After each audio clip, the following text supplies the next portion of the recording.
रोक लगाई गई है, जिसको लेकर तरह तरह की बातें सामने आ रही हैं। वक्फ कानून को लेकर सुप्रीम कोर्ट ने आज फैसला सुनाते हुए साफ तौर पर कहा है कि इस कानून पर किसी भी तरीके की रोक नहीं लगेगी, लेकिन कुछ जो पॉइंट है उनको सुना जाएगा, जो संशोधन है उसमें किया जा सकता है। हमारे साथ तमाम लोग हैं इसी मुद्दे पर बातचीत करने के लिए, उनसे बातचीत कर लेते हैं कि सुप्रीम कोर्ट के इस आदेश को किस तरीके से देख रहे हैं। आप देख रहे हैं भाई साहब, सुप्रीम कोर्ट ने आज आदेश दिया है कि जो कानून को पर रोक लगाने की कुछ लोग मांग कर रहे थे उस पर रोक नहीं लगेगी। किस तरीके देख रहे हैं? सचिन सिरोही, राष्ट्रीय अध्यक्ष अखिल भारतीय हिंदू सुरक्षा संगठन मेरठ में।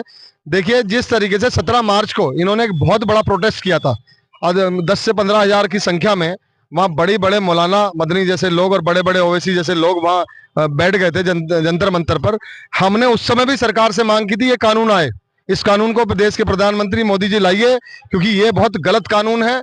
हमने वहां सरकार का समर्थन किया था, ये विरोध में बैठे थे, हमने समर्थन किया था। और अब भी हम देश के यशस्वी प्रधानमंत्री मोदी जी का जो है साधुवाद करते हैं और सुप्रीम कोर्ट का भी साधुवाद करते हैं, जिन्होंने ये जो अपील इन्होंने करी थी कि इस कानून को खारिज करने की, वो सुप्रीम कोर्ट ने जो है इनका कानून तो ये क्या खारिज कराएंगे जो ला रही है सरकार, इन्हीं की अपील खारिज कर दी। और खारिज के साथ साथ मैं ये भी कहना चाहूंगा कि हम लोगों ने जिस तरीके से सरकार से मांग की थी उस तरीके से सरकार ने सुना हमारी बात को और कानून लाई, क्योंकि ये अवैध जो संपत्ति जिसे वक्फ कहते हैं, हर जगह ये कहते हैं ये वक्फ की संपत्ति है, वो इनकी हो गई। कल को मेरे घर को, मेरी जमीन को, मेरे प्लॉट को, मकान को, किसी को भी ये कहते हैं अगर वक्फ का हो गया तो वक्फ का हो गया, दे दूं मैंने या दे क्यों दे, ये तो ले लेते हैं। ये तो एक तरीके के भूमाफिया है और इन पे लगाम जो है अब सरकार ने लगाई है, किसी और सरकार ने तो लगाई नहीं आज तक। इतने सालों से वक्फ चला आ रहा है, ये करे जा रहे हैं। तो अब मोदी सरकार का साधुवाद और जो सुप्रीम कोर्ट है उनका साधुवाद, उनके जो जज बैठे हैं, अच्छा डिसीजन है और इनकी सारी जितनी भी जो है अपील है उस सारी खारिज करी जाए भविष्य में भी, क्योंकि जो सरकार काम कर रही है अच्छा काम कर रही है, बहुत बढ़िया काम हो रहा। और एक तरीके से जो गुंडागर्दी, जो बदमाशी इनकी चल रही थी, एक समूह, एक जो है धर्म के लोग, वो हर जगह संपत्ति पे भारत में कब्जा कर रहे हैं। बताइए, एक मात्र देश भारत बचा जहाँ हिंदू है, और वहां पर भी आप बताइए हिंदू राष्ट्र तो अभी घोषित हुआ नहीं, पता नहीं कब होगा। लेकिन इस तरीके से जनसंख्या बढ़ रही है, देश में जनसंख्या बढ़ रही है, तो लोगों का भाई देखो कहीं ना कहीं प्लॉट, मकान, घर, वो भी चीजें जो है, पहले तो देश के प्रधानमंत्री मोदी जी एक जनसंख्या नियंत्रण कानून अति आवश्यक है देश में आना, नहीं आएगा तो ये देश बर्बादी की तरफ जा रहा और इस देश में हिंदुओं का कुछ नहीं बचने वाला, अस्तित्व भी खत्म हो जाएगा एक दिन इस भारत के अंदर। अगर यही हाल रहा, वहाँ 25-25, 20-20 बच्चे, 15-15 बच्चे, और यहाँ एक बच्चा नहीं हो रहा हिंदुओं में, तो ये जनसंख्या नियंत्रण कानून आना जरूरी है। ये बहुत जरूरी है सरकार को लाना।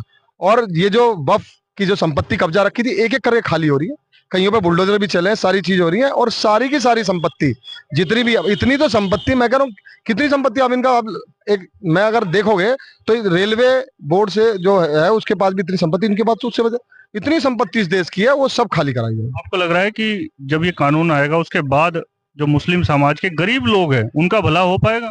देखिए, कानून आने से सबसे पहले तो धर्म का भला होगा नहीं होगा, इस राष्ट्र का भला होगा, इस देश का भला होगा। क्योंकि धर्म क्या है, राष्ट्र से ऊपर धर्म तो नहीं है, राष्ट्र पहले, देश पहले। जब देश ही सुरक्षित नहीं रहेगा तो हम लोग और आपकी तो बात ही खत्म हो गई। तो इसलिए सबसे पहले भला जो होगा राष्ट्र का होगा। संपत्ति जो है वो जिस तरीके से कब्जा कर रखी है वो मुक्त होगी, वो कहीं सरकारी काम में आएंगी, कहीं एजुकेशनल चीजें बनेंगी, कहीं हॉस्पिटलिटी बनेगी, तो ये कहीं ना कहीं इस देश का उद्धार होगा। बिल्कुल, देखिए तमाम लोग हैं, आपको क्या लग रहा है भाई साहब कानून के बाद, क्योंकि सुप्रीम कोर्ट ने साफ मना कर दिया अपील पर कि कोई जो है इस तरीके से रोक नहीं लगाई जाएगी? नमस्कार जी, मेरा नाम हरीश बिष्ट है। मैं सिर्फ यही कहना चाहूँगा, देश हित के लिए सरकार जो भी कानून बना रही है उसको हमें स्वागत करना चाहिए। सबको मिलके इसमें एक दूसरे के साथ लेके ही ये कार्य अपना इसमें आगे बढ़ने की कोशिश करें। और मैं यही कहना चाहूँगा कि जो भी इसमें अड़चन पैदा करें सरकार उनके खिलाफ कार्रवाई करे।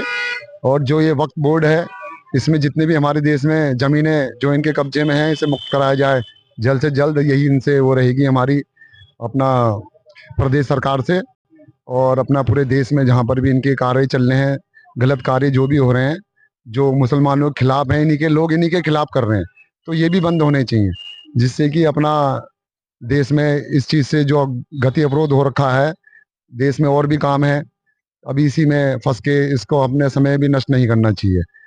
तो मैं यही चाहूँगा कि इसका स्वागत हो, इस कानून का, जो सुप्रीम कोर्ट और देश इसको लागू करना चाहता है। सुप्रीम कोर्ट के फैसले का स्वागत कर रहे हैं ये, तो भाई साहब आपको क्या लग रहा है, सुप्रीम कोर्ट ने सही निर्णय लिया है?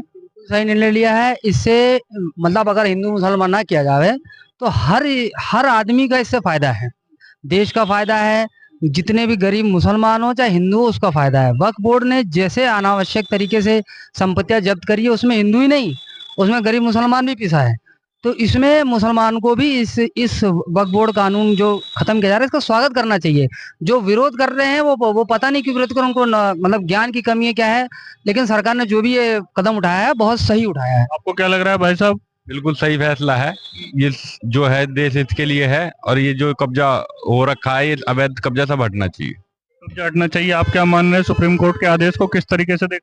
जो ये सारे कब्जे हैं सब हटने चाहिए और जो कानून लागू हो रहा है वो होना चाहिए। बिल्कुल, देखिए तमाम लोग थे बता रहे थे कि सुप्रीम कोर्ट द्वारा जो निर्णय लिया गया है वो बिल्कुल सही है और स्वागत भी करते हुए तमाम लोग नजर आ रहे हैं। मैं अपने सहयोगी के साथ राजू शर्मा, हिंदी खबर, मेरठ। वक्फ पर